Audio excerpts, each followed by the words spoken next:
À nouveau, bienvenue mes amis au compte à rebours final de la Terre. N'oubliez pas, il s'agit d'une suite d'une série Déverrouiller les prophéties bibliques. Nous examinons les événements des temps de la fin. Dans cet épisode, nous allons regarder quel est le mémorial de la mort, l'ensevelissement et la résurrection de Jésus. Et qu'est-ce qu'une rivière et de l'eau ont à voir avec ce mémorial. Restez à l'écoute, nous reviendrons dans quelques instants.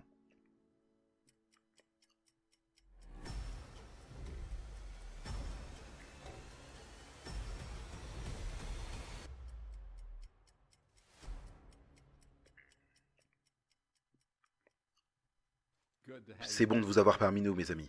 C'est tellement passionnant alors que nous regardons la parole de Dieu, les événements de la fin des temps, le compte à rebours final de la terre. Qu'est-ce qui va se passer avant que Jésus ne vienne? Si vous avez des questions, si vous avez des demandes de prière, n'oubliez pas, veuillez nous envoyer un SMS au numéro 224-222-0777. Maintenant, si vous voulez utiliser WhatsApp, si vous êtes en dehors des États-Unis en particulier, vous pouvez faire +1-224-222-0777. Et envoyez un message là. Ma femme dit que j'envoie des SMS plus vite que je ne tape. Eh bien, c'est pas tout à fait vrai, mais mon pouce souffre d'arthrite lorsque j'envoie autant de SMS. Mais ce soir, nous regardons une rivière coule au travers et nous allons examiner le mémorial de la mort, la mise au tombeau et la résurrection de Jésus. Quel rapport l'eau a à voir avec le mémorial de la mort, la mise au tombeau et la résurrection de Jésus? Maintenant, nous aimerions que vous puissiez vous abonner. Si vous n'êtes pas encore abonné, faites-le avant de regarder la vidéo. Cliquez sur j'aime. Assurez-vous d'appuyer sur la petite cloche de notification.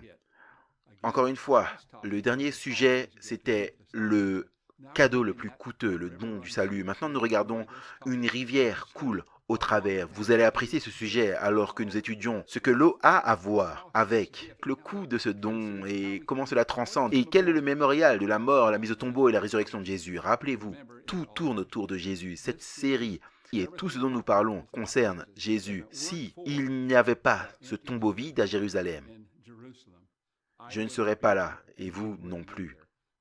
Jésus, Jésus, tout tourne autour de Jésus.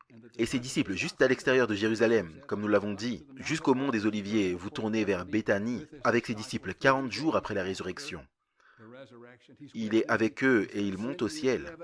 Et les anges se tiennent à côté des disciples et ils dirent, Hommes galiléens, pourquoi vous arrêtez-vous à regarder au ciel? Ce Jésus qui a été enlevé au ciel du milieu de vous viendra de la même manière. Jésus est monté dans les nuées vers les anges et il reviendra de la même manière bientôt. Alors quel est le mémorial de la mort, la mise au tombeau et la résurrection de Jésus? Nous allons regarder. Et également, nous sommes à la fin du livre. Trois choses, nous sommes à la fin du livre. Toutes les grandes prophéties de la parole de Dieu se sont réalisées sauf une. Toutes les prophéties, les 2300 soirs et matins, les 1260 ans, le rêve de Daniel. Si vous n'avez pas regardé la première de cette série, vous devez revenir en arrière. Revenez en arrière sur YouTube, c'est une chose amusante qu'on peut faire avec YouTube. Vous pouvez choisir et revenez en arrière. Revenez à la première, assurez-vous de regarder le rêve du roi Nebuchadnezzar, qui est un rêve qui nous dit où est-ce que nous en sommes à cette période de l'histoire de la Terre. Toutes les prophéties se sont réalisées. Une autre chose importante dont j'aimerais parler chaque soir, ce sont les prières des mamans, les prières de ma mère, les prières de votre mère, les prières de votre femme, les prières de votre... Si quelqu'un ne priait pas pour vous, Jésus dit, je prie pour vous. Si quelqu'un ne priait pas pour vous, vous ne seriez pas là. Et puis rappelez-vous, troisièmement, Dieu a un plan. Il a un projet pour votre vie. Il vous aime tellement. Il serait mort rien que pour vous. Jésus a un plan. Et il dit qu'il va vous préparer une place. Et il dit, et lorsque je m'en serai allé, que je vous aurai préparé une place, je reviendrai et je vous prendrai avec moi, afin que là où je suis, vous y soyez aussi. C'est un sorcier ici. Nous avons marché 2 semaines jusqu'au bout de la jungle. Des jeunes femmes dans leur vingtaine, lorsqu'elles nous voyaient, couraient et criaient parce qu'on leur disait, quand elles étaient enfants, on leur disait, leur mère leur disait, si vous n'agissez pas correctement, les États-Unis vont venir et vous manger. Et donc, quand j'ai commencé à marcher dans ces villages, ils criaient, hurlaient et couraient. Je pensais, mais qu'est-ce qui ne va pas chez moi? Et finalement, quand on devenait amis avec eux, ils revenaient et on leur montrait des photos de Jésus et on leur racontait des histoires. Alors ce sorcier, il a entendu parler de Jésus, il a abandonné ses fétiches et ses fétiches sont destinés à éloigner les démons. Des pratiques terribles et alors qu'on lui parlait de Jésus, il y a renoncé et a accepté Jésus comme son sauveur. Voilà toute l'histoire. D'ailleurs, la Radio mondiale adventiste est en train d'installer une station radio dans cette région, au Zaïre, au Congo. afin que nous puissions atteindre ces gens par la radio. Si vous deviez y retourner aujourd'hui, comme je l'ai fait il y a plusieurs années, vous constateriez que le seul moyen d'y arriver est de marcher 2 semaines. Aller-retour, environ 130 à 140 miles, un long chemin, et nous dormions dans les villages. Ce qui est excitant, c'est que lorsque nous arrivions au village, les gens étaient si gentils avec nous qu'ils quittaient leur maison. C'est vrai, ils quittaient leur maison et nous donnaient la maison où ils étaient pour dormir. Est-ce que vous feriez cela? Nous ne ferions pas ça du tout, n'est-ce pas? Non. Mais ils étaient si gentils. Ils disaient, on veut partager ce qu'on a avec vous. Et ça, c'est l'un des guerriers. Je peux vous montrer sa photo. Il nous a raconté comment, la veille, il avait traqué un léopard dans ce village. Le léopard était arrivé et il était à sa recherche. Il avait tué tous les chiens du village. Un endroit très intéressant. Rappelez-vous, nous diffusons là, et dans quelques semaines seulement, nous aurons nos tours, nous pourrons diffuser partout dans le Congo, afin que les gens dans cette région du monde puissent apprendre la vérité sur Jésus. Ça, c'est une photo de moi, il y a quelques années en arrière, quand je suis arrivé là-bas. Ça, c'est un petit boubou là, c'est un petit poêle à charbon, et j'y prépare le petit déjeuner. Je le cuis avec mes porteurs. J'en avais 12 des amis et ils transportaient mes affaires pour moi. Alors, ils ont porté mon lit. Moi, je suis assez délicat. Je ne voulais pas dormir par terre. Alors, ils ont porté mon lit et de la nourriture. Et nous avons cuisiné un petit quelque chose dans ce petit boubou-là. Ce fut un voyage vraiment intéressant. Et nous ne sommes pas tombés malades. Non, pas même à cause du paludisme causé par les moustiques. Nous étions en très bonne santé. Dieu a pris soin de nous. Nous avons pompé de l'eau avec un filtre à eau. C'est un catagène, c'est comme ça qu'on appelle ça, qui purifie l'eau dès la sortie de la rivière. La rivière était en fait plutôt propre. C'était juste une expérience passionnante de voir des gens comme ceux-ci qui attendent d'en apprendre davantage sur Jésus. J'ai 86 ans et personne n'est jamais venu me parler de Jésus. Est-ce que vous enverriez quelqu'un? Et maintenant nous envoyons les ondes avec la radio mondiale adventiste dans quelques semaines. Les pièces du puzzle, le nouvel ordre mondial, le royaume de Dieu sera le seul nouvel ordre mondial qui durera éternellement. Nous avons appris cela dès la première séance. Les signes prophétiques nous disent que le royaume de Dieu viendra bientôt. Le point culminant de la bataille d'Armageddon a lieu au retour de Jésus. La star du drame de l'Apocalypse, c'est Jésus, le témoin fidèle, l'agneau, le roi des rois. Le méchant du drame du livre d'Apocalypse, c'est Satan, le vieux serpent, le diable, le dragon. Satan veut vraiment vous détruire, mais Jésus veut vraiment vous sauver. Voilà toute l'histoire. Dieu a envoyé son Fils unique pour que nous puissions avoir la vie éternelle, pour que nous puissions connaître Jésus comme notre sauveur personnel. Un temps arrive de grandes tribulations et de grandes difficultés, mais Jésus a dit qu'il vient pour nous ramener à la maison céleste. Nous en apprendrons plus à ce sujet.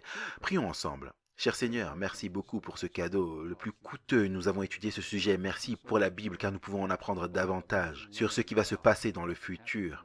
Et bénis-nous alors que nous ouvrons ta parole et que nous regardons les prophéties bibliques et étudions sur l'eau. Qu'est-ce que l'eau a à voir avec les événements de la fin des temps dont nous parlons maintenant? Je te remercie au nom de Jésus. Amen. Ok. La rivière dans l'Apocalypse. Saviez-vous qu'il y a de l'eau? Dans le jardin d'Éden, il y a de l'eau dans l'Apocalypse. Et dans le dernier livre de la Bible, Genèse, le premier livre de la Bible, dans Genèse, il nous est dit « Puis l'Éternel Dieu planta un jardin en Éden, du côté de l'Orient, et y mit l'homme qu'il avait formé. Il a formé cet homme, Adam, et il l'a mis là. Rappelez-vous, il a formé d'abord, puis il a dit à Adam d'aller nommer tous les animaux. Et donc il a nommé les lions, monsieur et madame lion, monsieur et madame éléphant, monsieur et madame girafe, monsieur et madame zèbre. Et tout d'un coup, Adam a commencé à penser, mais Dieu, monsieur et madame, mais là il y a juste moi. Et Dieu dit, ah ok.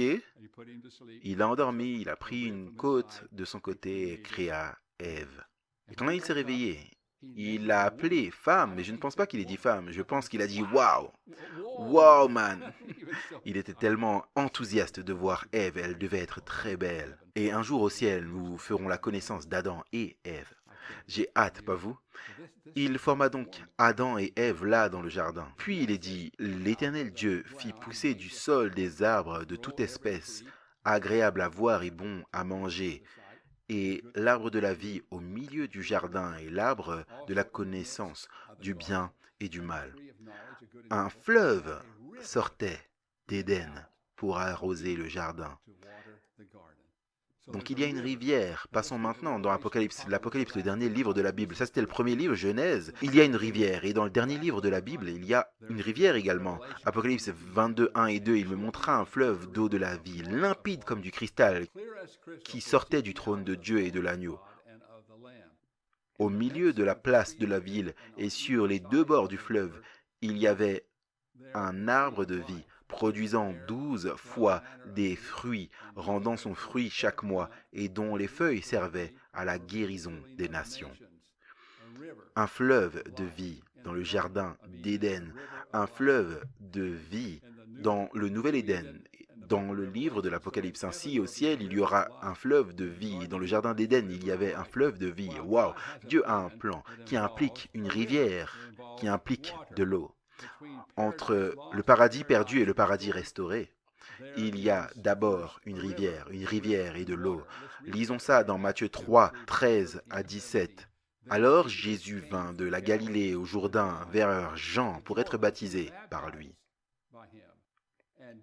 Mais Jean s'y opposait en disant, « C'est moi qui ai besoin d'être baptisé par toi, et tu viens à moi. » Jésus lui répondit, « Laisse faire maintenant, car il est convenable que nous accomplissions ainsi tout ce qui est juste. » Et Jean ne lui résista plus.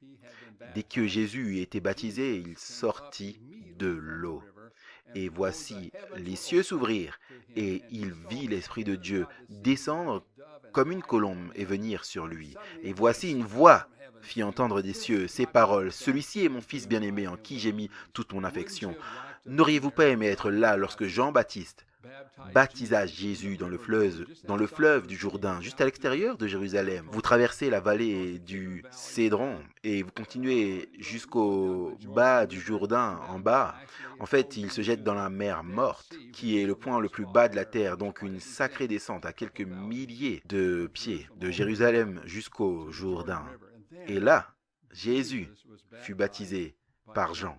Waouh! Et Dieu dit, « Mon fils, voici mon fils, en qui j'ai mis toute ton affection. » Jésus a été baptisé dans une rivière. Quelle est la signification du baptême biblique? Eh bien, nous allons examiner ça et voir ce que ça a à voir avec le mémorial de la mort, la mise au tombeau et la résurrection de Jésus. Le baptême, c'est mourir aux anciennes façons de vivre pécheresses.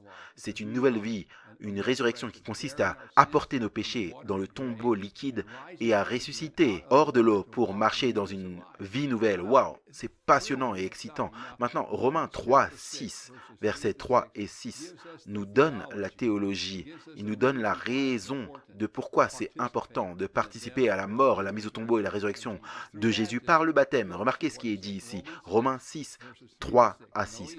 Ignorez-vous que nous tous qui avons été baptisés en Jésus-Christ, c'est en sa mort que nous avons été baptisés. Nous avons donc été ensevelis avec lui par le baptême en sa mort, afin que comme Christ est ressuscité des morts par la gloire du Père, de même aussi nous marchions en nouveauté de vie. Donc nous participons à la mort, la mise au tombeau et la résurrection de Jésus. On descend dans l'eau. La vieille personne pécheresse meurt et nous nous relevons, ressuscitons de l'eau pour marcher en nouveauté de vie. Nous laissons le vieil homme derrière nous et nous marchons en nouveauté de vie. Romains 6, 3 à 6, encore une fois, remarquez la dernière partie ici. En effet, si nous sommes devenus une même plante avec lui par la conformité à sa mort, nous le serons aussi par la conformité à sa résurrection. Donc nous sortons de l'eau, sachant, encore une fois, que notre vieil homme a été crucifié avec lui afin que le corps du péché fût détruit pour que nous ne soyons plus esclaves du péché. Est-ce que vous n'aimez pas ça? Je ne veux plus être esclave du péché. Et c'est à ce moment-là, au moment du baptême. C'est comme accepter Jésus et se faire baptiser, c'est comme faire volte-face. En fait, c'est ça la conversion, c'est ça le baptême. Vous quittez le vieil homme, vous enterrez le vieil homme et vous sortez des eaux et vous faites face à Jésus. C'est une vie changée, le vieil homme est mort, le péché a disparu. Oui, vous pouvez tomber et trébucher, mais si vous tombez et trébuchez, vous faites face à Jésus. Et lorsque vous vous relevez, vous êtes un pas encore plus proche de lui. Est-ce que vous n'aimez pas ça? Oh, Seigneur. Le baptême, c'est l'expérience de la mort, la mise au tombeau et la résurrection de Jésus. Souvenez-vous, Jésus, quand il a été crucifié, c'était un vendredi, c'est le vendredi saint, c'est comme ça qu'on appelle. Et donc il a été mis au tombeau à l'extérieur de Jérusalem. J'ai dit que le tombeau était vide. Puis le lendemain, c'était le sabbat, il était dans le tombeau. Et puis le surlendemain, c'était la résurrection, on l'appelle le dimanche de la résurrection, ou le jour de la résurrection. Ainsi, Jésus a traversé cette expérience de la mort, la mise au tombeau et la résurrection. La Bible indique clairement ici, dans Romains 6, que lorsque nous sommes baptisés, nous participons à la mort, la mise au tombeau et la résurrection de Jésus. Donc, le baptême, c'est un mémorial de la mort, de la mise au tombeau et la résurrection de Jésus. Donc, à chaque fois que nous faisons un baptême dans le Jourdain ou ailleurs, que nous descendons dans l'eau, le vieil homme meurt et nous sortons de l'eau et nous marchons en nouveauté de vie. C'est comme le vieux prédicateur du Sud qui disait à sa congrégation qu'il s'était tourné vers une direction, je vais en enfer, je vais en enfer, je vais en enfer. Et il s'est retourné, a fait volte-face, et il disait, je vais au ciel, je vais au ciel, je vais au ciel. C'est ça la conversion, c'est ça le baptême. Rappelez-vous, nous avons parlé du don le plus coûteux, le don du salut. Lorsque nous acceptons ce don, il y a un revirement, une expérience de volte-face, et lorsque nous nous baptisons, le vieil homme meurt, enterré, comme Jésus a été mis au tombeau. Le vieil homme meurt, ça c'est ce que dit Romains 6. Et puis nous sortons de l'eau pour marcher en nouveauté de vie. C'est comme ça, si on se fait baptiser, on accepte Jésus, le vieil homme meurt. C'est un volte-face, on sort de l'eau, on se retourne, et si on tombe, on trébuche, on commet une erreur. Vous voyez, la conversion et le baptême ne consistent pas à être parfaits, il s'agit de s'engager envers Jésus. Si nous tombons, nous faisons une erreur, nous nous relevons, nous faisons toujours face à Jésus, nous sommes toujours dans la bonne direction. Et il dit, si nous confessons nos péchés, il est fidèle et juste pour nous pardonner nos péchés et nous purifier de toute souillure. N'est-ce pas magnifique? Le baptême concerne, selon Romains 6, la mort, la mise au tombeau et la résurrection de Jésus. C'est le mémorial, c'est si important. Waouh, sans ce tombeau vide, je ne serais pas là.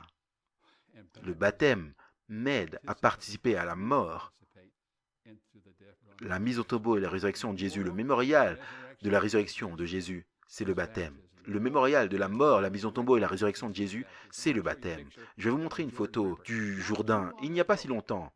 Cela fait peu de temps, mais il n'y a pas si longtemps. J'étais là avec mon ami Wissam Ali, et Camille était là, et Cathy également. Et nous avons un groupe d'amis que nous avons baptisé, un certain nombre d'Arabes qui étaient là. Et en fait, je vais vous raconter cette histoire. Je vais vous montrer ça. Vous voyez ce couteau? Un couteau droit, vous voyez? Il est très droit. C'est une histoire incroyable, mais je ne vais pas vous la raconter maintenant. Plus tard, restez à l'écoute. Dans un autre épisode, Wissam a été poignardé avec ça. Et le couteau est sorti comme ça. C'est le vrai couteau. Le couteau plié. C'est de l'acier inoxydable. L'acier inoxydable ne se plie pas, il se brise. Ce couteau est plié. C'est le couteau. Je vais vous raconter l'histoire. J'étais là avec Wissam Ali, Nami, pasteur arabe à Nazareth, où Jésus a grandi, ravi d'être là. Et sa nièce était assise aux côtés d'autres personnes, au bord du Jourdain, où nous nous préparions à avoir ce baptême. Je me suis approché d'elle et je me suis assis à côté d'elle et j'ai dit, « As-tu déjà pensé à te faire baptiser ?»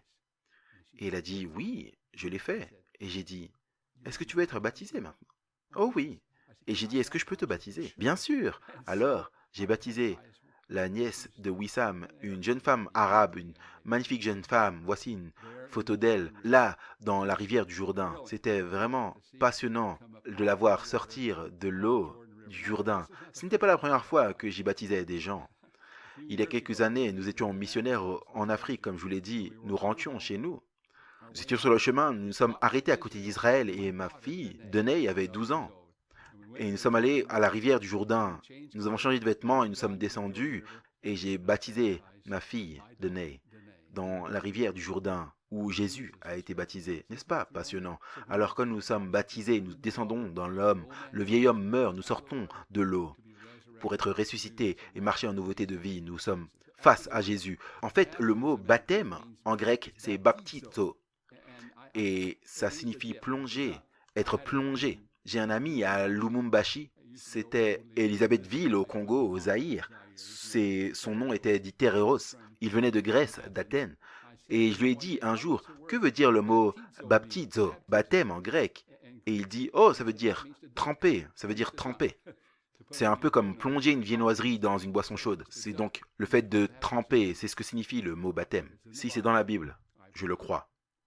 Si ce n'est pas dans la Bible, ce n'est pas pour moi. La raison pour laquelle je dis cela maintenant, c'est que comme vous le savez, il existe de nombreuses façons, en fait je ne sais pas, peut-être une douzaine de façons différentes, selon lesquelles les gens disent que vous pouvez être baptisé, un avec des pétales de rose, un autre dans la neige, un autre avec quelques gouttes d'eau sur la tête. Mais dans la Bible, est-ce que c'est présent? Non. Non, dans la Bible, il n'y a qu'une seule façon d'être baptisé.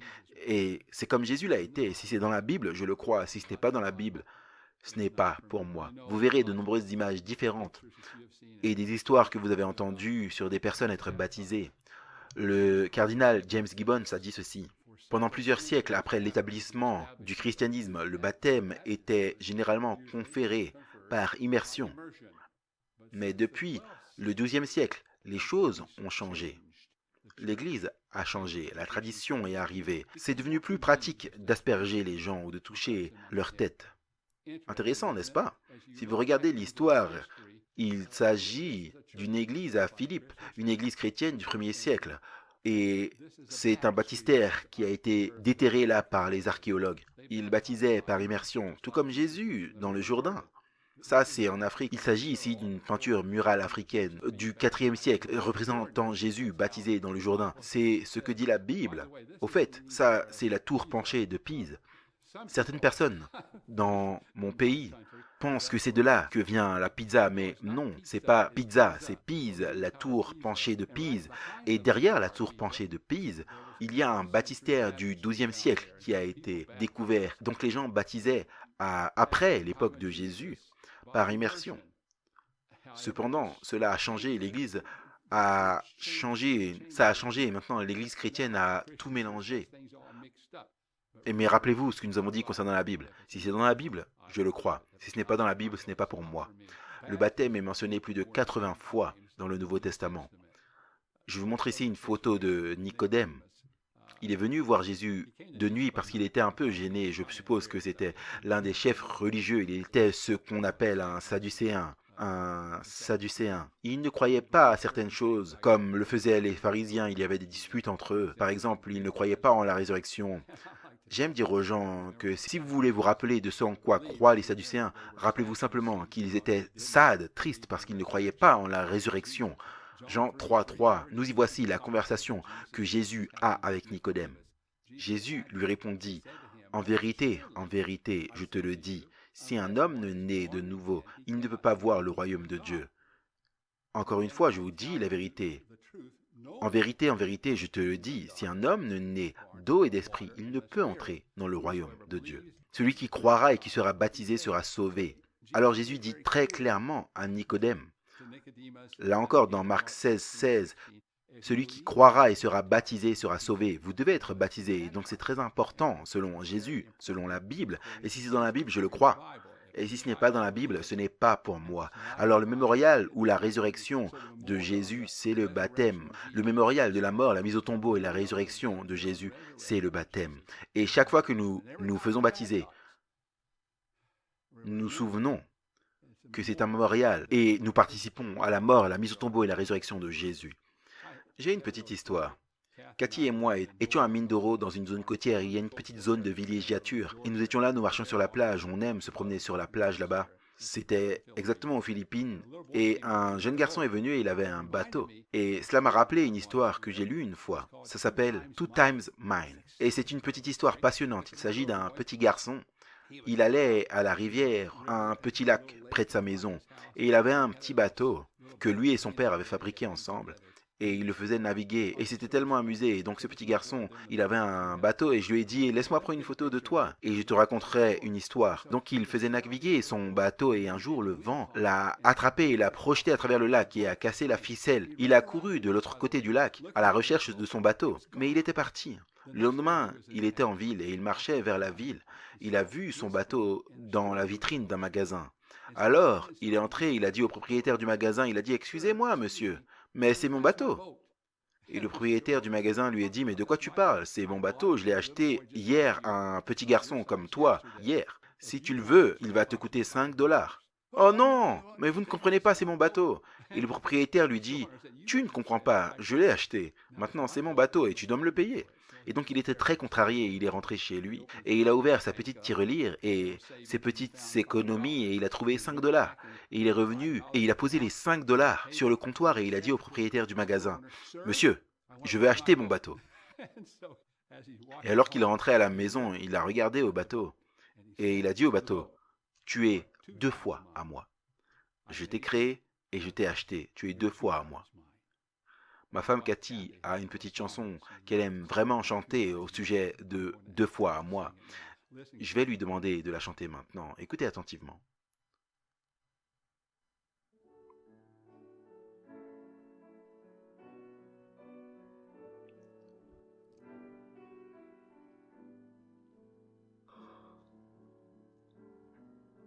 Un petit garçon a construit un bateau. L'a construit par amour. L'a mis dans la rivière. Une corde a attaché les deux ensemble. Mais le courant a cassé cette corde et le bateau s'est éloigné.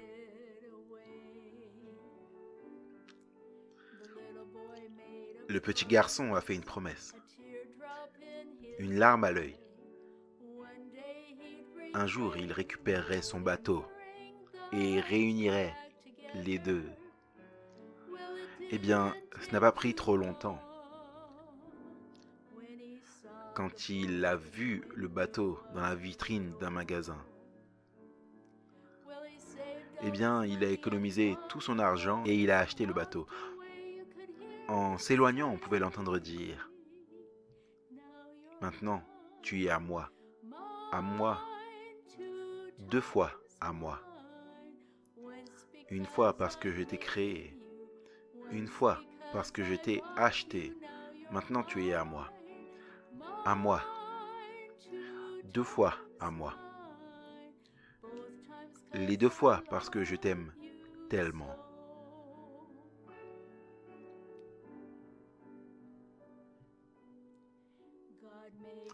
Dieu a fait un homme, l'a fait avec son amour, l'a mis au monde. L'amour a lié les deux ensemble. Mais cela n'a pas pris trop longtemps. Et l'homme s'est éloigné.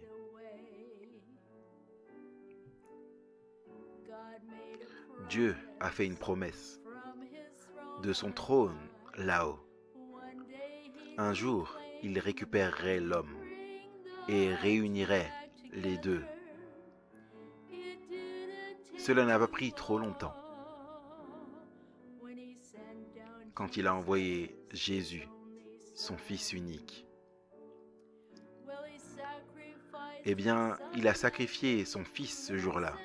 Si vous écoutez de près, vous pouvez l'entendre dire, maintenant tu es à moi, 2 fois à moi. Une fois parce que je t'ai créé, une fois parce que je t'ai acheté, maintenant tu es à moi, 2 fois à moi. Les 2 fois parce que je t'aime tellement.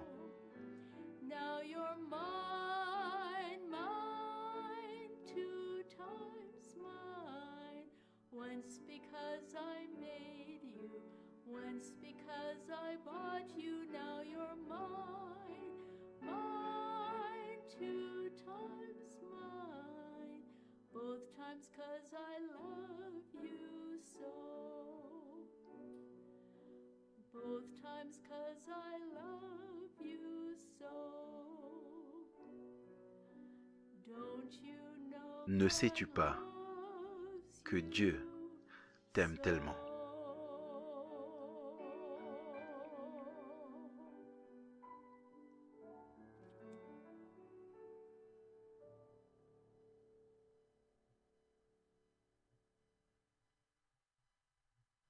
Incroyable, Cathy, merci beaucoup, chérie.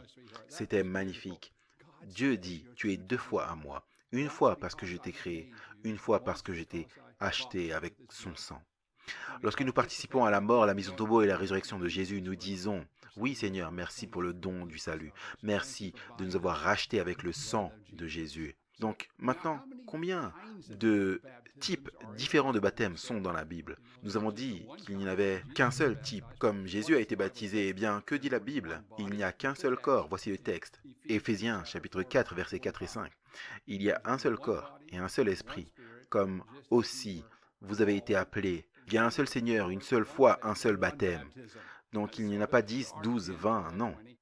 Non, rappelez-vous, si c'est dans la Bible, je le crois. Si ce n'est pas dans la Bible, ce n'est pas pour moi. Un baptême, une sorte de baptême. C'est Jésus, il est notre exemple. Nous voulons le suivre. Philippe, j'aime cette histoire.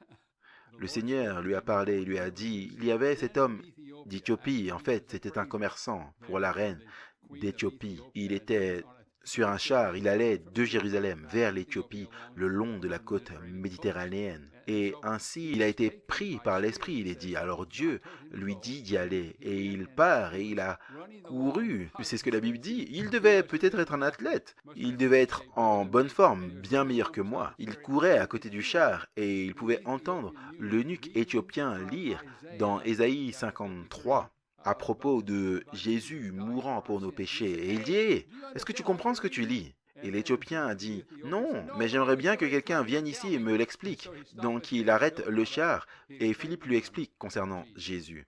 Juste une histoire passionnante. Et donc après un moment, ils arrivent près d'un point d'eau et il y a une rivière et l'eunuque dit, Philippe, il dit, il y a de l'eau là, pourquoi ne puis-je pas me faire baptiser? Et ainsi, la Bible dit qu'ils ont arrêté le char. Les deux sont descendus dans l'eau. Et Philippe, là, baptisa l'eunuque. Nous voici dans Acte 8, 35. Alors Philippe, ouvrant la bouche et commença par ce passage, lui annonça la bonne nouvelle de Jésus. Comme ils continuaient le chemin, ils rencontrèrent de l'eau. Et l'eunuque dit, « Voici de l'eau. Qu'est-ce qui empêche que je ne sois baptisé ?»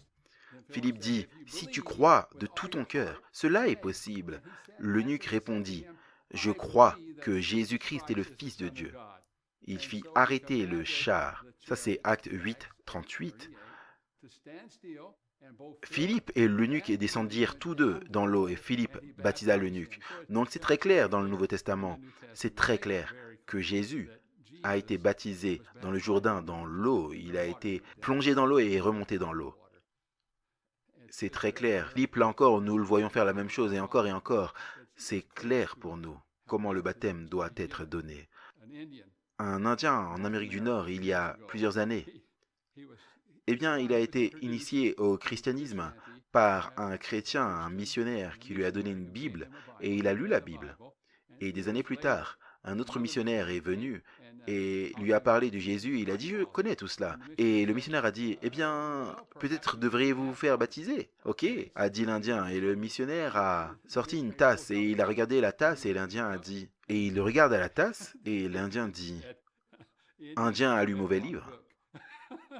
Parce que dans le Nouveau Testament, c'est très clair la façon dont Jésus a été baptisé, la façon dont Philippe a été baptisé. L'histoire nous dit que ce n'est qu'au concile de Ravenne, en 1311 après Jésus-Christ, que l'aspersion et le versement furent officiellement reconnus comme aussi valables que l'immersion dans le rite du baptême. Ça, c'est l'homme. C'est ce que l'homme dit, ce n'est pas dans la Bible. Si c'est dans la Bible, je le crois. Si ce n'est pas dans la Bible, ce n'est pas pour moi. Pierre, le jour de la Pentecôte, acte 2, 37. Quand ils entendirent cela, ils furent touchés au cœur. Et ils dirent à Pierre et aux autres apôtres, « Hommes, frères, que ferons-nous donc ?» Alors Pierre lui dit, « Repentez-vous et que chacun d'entre vous soit baptisé au nom du Seigneur Jésus pour la rémission de vos péchés. » Waouh! Alors que se passe-t-il lorsque nous sommes baptisés? Acte 2, 38. Tous nos péchés sont pardonnés. Deuxièmement, l'Esprit nous est donné. Marc 1, 10. Et troisièmement, nous sommes adoptés dans la famille de Dieu. Jean 1, 12. J'aime ça, pas vous? Adoptés dans sa famille, être fils et filles de Dieu. Éphésiens 3, 20, un de mes textes préférés. Pensez à ça un instant, regardez à l'écran et pensez-y. Il est dit là, or à celui qui peut faire par la puissance quoi? Infiniment au-delà de ce que nous demandons ou pensons. Or, à celui qui peut faire par la puissance qui agit en nous quoi? Au-delà de tout ce que nous demandons ou pensons. Dieu est capable de faire tout ce que nous demandons ou pensons, mais il y a plus. Il est dit, il est capable de faire au-delà de tout ce que nous demandons ou pensons, mais il y a plus. Il est dit abondamment au-delà, mais il y a plus. Il y a toujours plus avec Dieu. Extrêmement abondamment au-dessus de tout ce que nous demandons ou pensons. Vous pensez peut-être, je ne peux pas être baptisé, je suis trop mauvais, j'ai fait trop de mauvaises choses, je ne peux pas me faire baptiser, je ne peux tout simplement pas faire cela. Peu importe ce que vous avez fait, vous savez quoi mes amis? Avec la Radio Mondiale Adventiste, nous voyons partout dans le monde toutes sortes de personnes qui donnent leur cœur à Jésus. Je viens d'entendre une histoire hier. Dans un pays connu, enfin, il m'est connu, mais c'est un pays sans nom. Il y avait un homme mafieux. Il avait des tueurs à gages qui travaillaient pour lui. Et il intimidait les gens et c'était une personne terrible. Il avait des tonnes de personnes dans la ville ou dans le pays où il vivait et il leur extorquait de l'argent. Il leur disait, vous devez souscrire à une assurance. Si vous ne souscrivez pas à mon assurance et ne me payez pas tant chaque mois, alors mes tueurs à gages vont venir. Donc les gens savaient et ils avaient peur de lui et ils recevaient des messages de lui tous les mois. Tu ferais mieux d'effectuer ton paiement, sinon tu vas recevoir de la visite. Et ils envoyaient de l'argent. Waouh, c'était une période effrayante. Cet homme mafieux avait beaucoup de choses à son compte. Puis un jour, quelqu'un lui a envoyé sur son téléphone portable des messages tirés de la Bible. La série de Déverrouiller les prophéties que vous avez déjà vu avec Camille. Et il a commencé à écouter, et son cœur a changé. Et puis il a rassemblé ses tueurs à gages et il leur a également transmis les messages. Il a dit, vous ferez mieux d'écouter ça, sans quoi? Donc ils ont écouté récemment. Beaucoup d'entre eux se sont fait baptiser. Waouh! Beaucoup d'entre eux ont été baptisés tout comme Jésus. Est-ce que vous pouvez imaginer? Et puis, il a dit à l'un de nos amis qui est connecté à lui, il lui a dit, tu sais quoi? J'ai besoin de partager ces messages avec les gens que j'ai extorqués, les gens qui ont peur de lui. Et alors il a dit, je vais le faire. Et donc ils ont commencé à écouter ces messages. Et quand ils ont reçu les SMS de cet ex-mafieux, maintenant devenu chrétien, maintenant baptisé comme Jésus, quand ils ont reçu ces messages, ils ont écouté, ils avaient peur. Et maintenant beaucoup d'entre eux ont découvert Jésus, la grâce de Jésus. En apprenant la vérité de ce texte, que Dieu est capable de faire extrêmement et abondamment au-delà de tout ce que nous demandons ou pensons, peu importe à quel point nous sommes mauvais. Rappelez-vous le volte-face, le retournement. Waouh!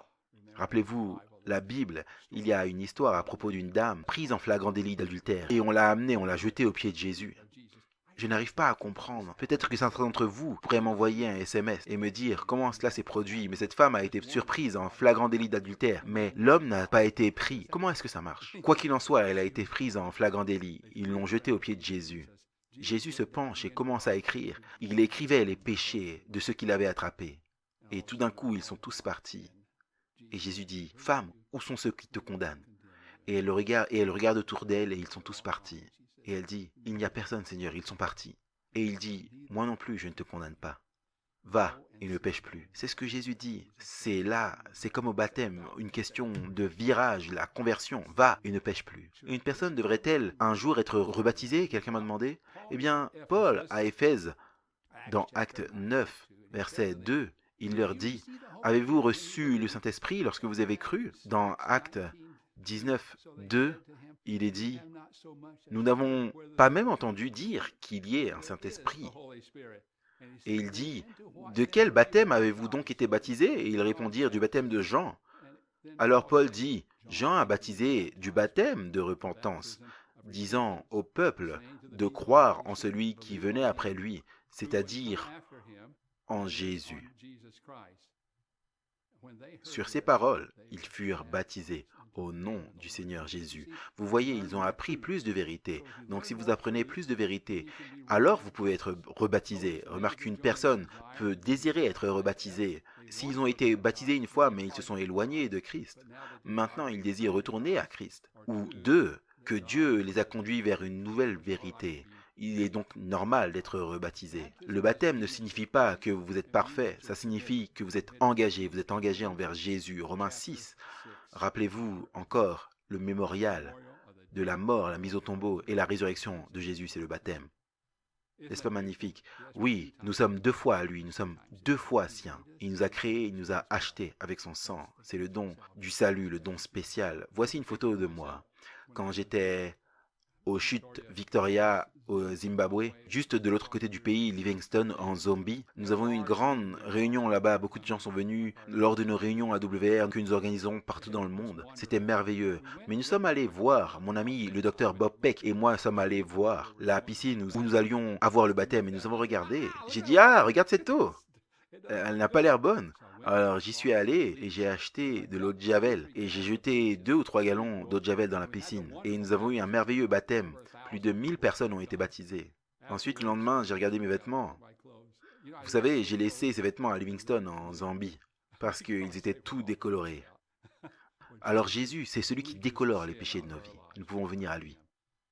Quelle période passionnante lorsque nous donnons nos cœurs à Jésus. Eh bien, le baptême, c'est un symbole d'un engagement, d'une loyauté et d'une allégeance à Jésus.